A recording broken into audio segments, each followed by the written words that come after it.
So we've got a very classic 6-mark exam question here about reversible reactions. We've just got a made-up reaction here, really.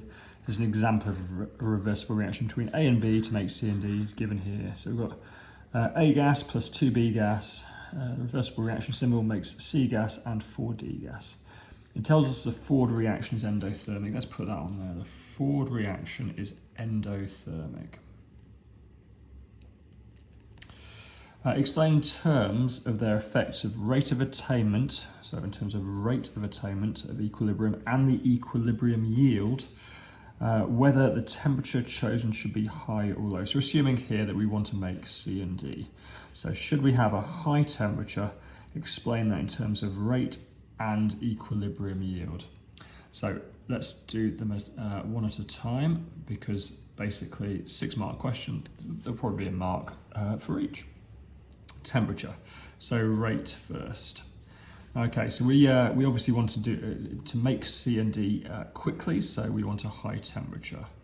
High temperature equals fast rate. Now we need to explain that. High temperature equals fast rate because the particles have more energy when they're hot. If particles have more energy when they're hot, then the collisions have more energy. If the collisions have more energy, more collisions will be successful.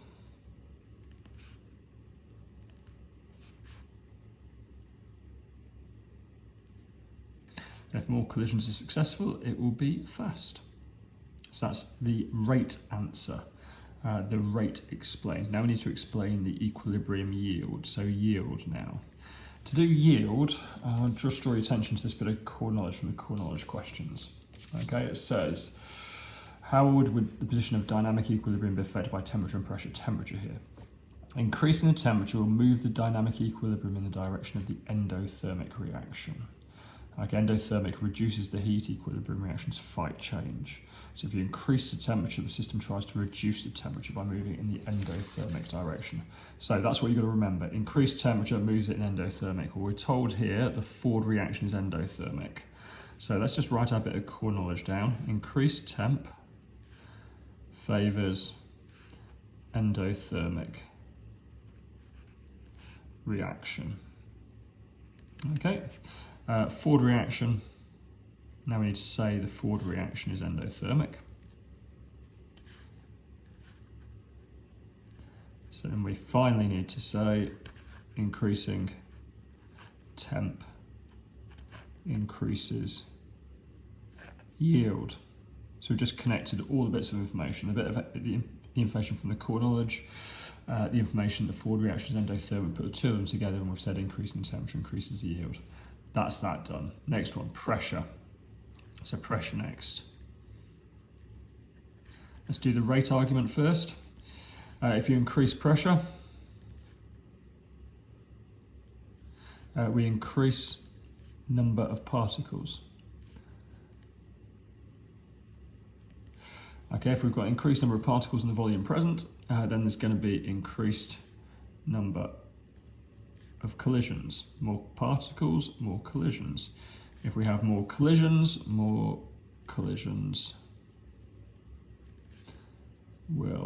have enough energy. Okay, so there's a pressure argument. So we're going to do it at high pressure because that gives us a fast rate.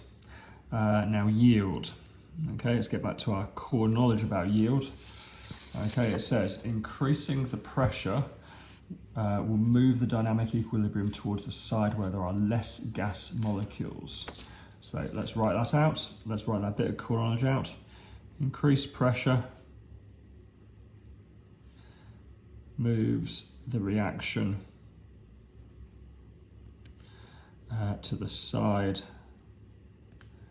with less molecules. It's really important you write that core knowledge out, okay? You just get the marks for it straight away as soon as you write it out. Okay, so now we need to count how many on the left-hand side. Left-hand side. So this is the left-hand side of the reaction here. Now, there's no number before the A, so there's a 1 there. and there's a 2 before the B, so there's 3 molecules on the left side. Left side, 3 molecules. Right hand side, so I've got no number before the C, so there's 1, and there's a 4 before the D, so there's 5. Right hand side. Right, so we've got, what did we say? 1 and 4, 5 molecules. 5 molecules. Okay, so now we've got a situation here where if we increase the pressure, it's going to move the equilibrium towards the side of less molecules. That's the left side. So that's going to reduce the yield. Okay, if it moved it to the right, it would increase the yield, but it's moving it to the left, reduces the yield. So we need to say that. Increased pressure moves equilibrium to the left. So in reality, what we're going to need here is a compromise pressure. I've put compromise in big capital letters. Compromise pressure needed.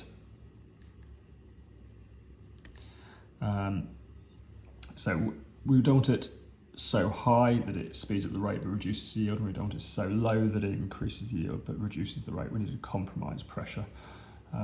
So we've got we've got a reasonable rate and a reasonable yield. Okay, last one now, catalyst. Okay, rate first for catalyst. Just need to put a definition down of rate of reaction for a catalyst. A catalyst speeds up reaction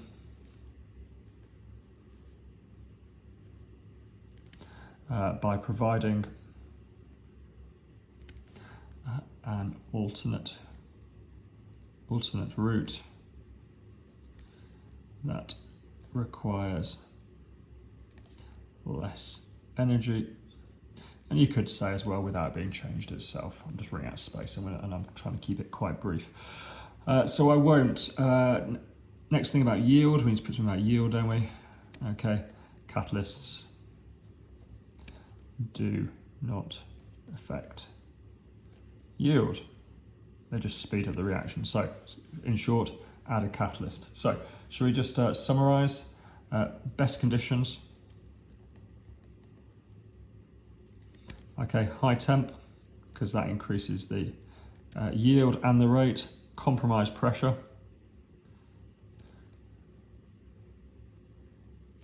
And a catalyst. Okay, all these questions and more on oceanhighchemistry.com.